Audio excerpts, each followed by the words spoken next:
Si estuviste reflexionando en las lecturas de ayer y en el relato que correspondía a este día viernes de crucifixión, podemos imaginar que si aún tantos años después, tantos siglos después del hecho, y con solo leer el relato de los evangelios, nosotros mismos, cualquier persona hoy en día, es profundamente conmovida. Y aún la celebración de la Semana Santa está llamando la atención en todo el mundo. No solo aquellos que profesan ser discípulos del Señor y efectivamente lo son, sino a muchos otros también. Imagínate lo que debe haber sido para quienes estuvieron allí y fueron testigos presenciales de estos acontecimientos. La palabra nos dice que efectivamente, luego de que el Señor Jesús entregó su espíritu y murió, todos volvieron muy conmovidos, golpeándose el pecho. Algunas cosas extraordinarias habían sucedido. Una de ellas fueron las tinieblas que cubrieron toda la faz de la tierra. También dice el relato en Mateo que hubo algunos terremotos. Además de esto, todavía el velo del templo se rasgó de arriba abajo. Y esta era la señal de que a partir de este momento, a partir de este sacrificio de Cristo, de esta entrega de su propia vida, todas las personas iban a tener acceso directo. Todos aquellos que quisieran tener este encuentro personal y esta reconciliación con Dios podrían llegar personal y directamente a Él a través de Jesucristo. Ya no era necesario ningún intermediario ni un equipo de sacerdotes para poder ministrar y guiar a la gente en este sentido. Ese mismo acceso es el que hoy vos y yo también podemos disfrutar. Podemos estar en comunión con el Padre por Cristo y en Cristo. Es esa bendita y preciosa compañerismo con Dios que podemos desarrollar y con el cual somos enriquecidos y tan fortalecidos. Qué bueno que nuestra vida tenga esta respuesta de gratitud, de alabanza, de servicio y de honra al Rey de Reyes y Señor de señores. Vivir como Él vivió, vivir en santidad, vivir consagrado a sus propósitos, es la mejor manera de dar reconocimiento a lo que Cristo hizo por cada uno de nosotros en la cruz. Bueno, como era costumbre para los judíos, los que estaban condenados a muerte o los muertos no podían ser movilizados ni tocados en el día de reposo. El Señor Jesús murió aproximadamente a las 3 de la tarde, así que quedaban muy pocas horas antes de las 6 de la tarde del día viernes en el cual comenzaba ese día y esa observancia. Así que inmediatamente trataron de pensar, quién y dónde pondrían el cuerpo del Señor. Es en estas circunstancias donde el relato que está en Mateo capítulo 27, versículos 51 al 66, aparece allí un hombre llamado José.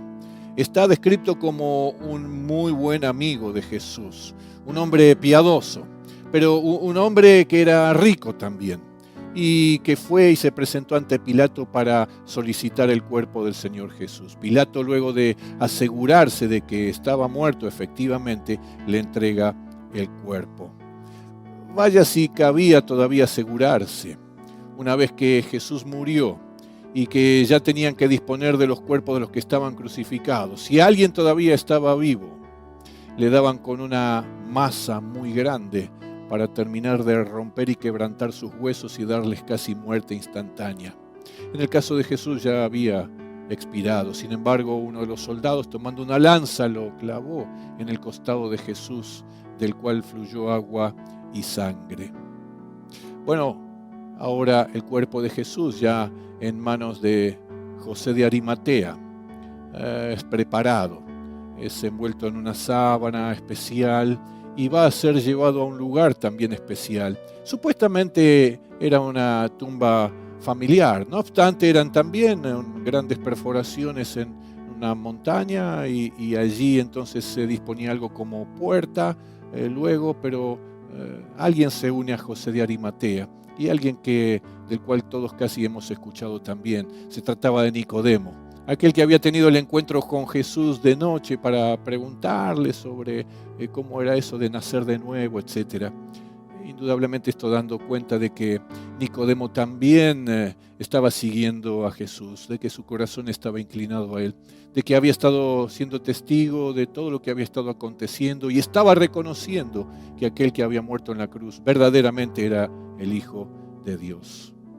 Casualmente esa fue la expresión de aquel soldado, una vez que hubieron visto todos estos acontecimientos, al instante en que Jesús murió, él también pudo reconocer verdaderamente este era el Hijo de Dios. María Magdalena y María la madre de José fueron dos de las mujeres que seguramente en representación de muchas otras manifestaron y expresaron su fidelidad al Señor hasta el fin. Y ellas estuvieron siempre allí en las cercanías y ahora están observando y quizás hasta hubieran ayudado en algo a José de Arimatea y a Nicodemo en la preparación del cuerpo, en la disposición del cuerpo de Jesús en la tumba. Lo cierto es que ellos observaron, supieron dónde lo colocaron, pero bueno, ya era ahora el sábado y estaban allí como el resto de los discípulos, seguramente compungidos, consternados, todavía sin poder explicarse todo lo que había estado aconteciendo y tan rápidamente en las últimas horas. Así que estaban procesando todo aquello. Lo que sí dan cuenta los evangelios es que ellos estaban muy entristecidos y llorosos, llorando. Bueno, algunos quizás manifestando cierto arrepentimiento. Habían huido, lo habían dejado solo al Señor.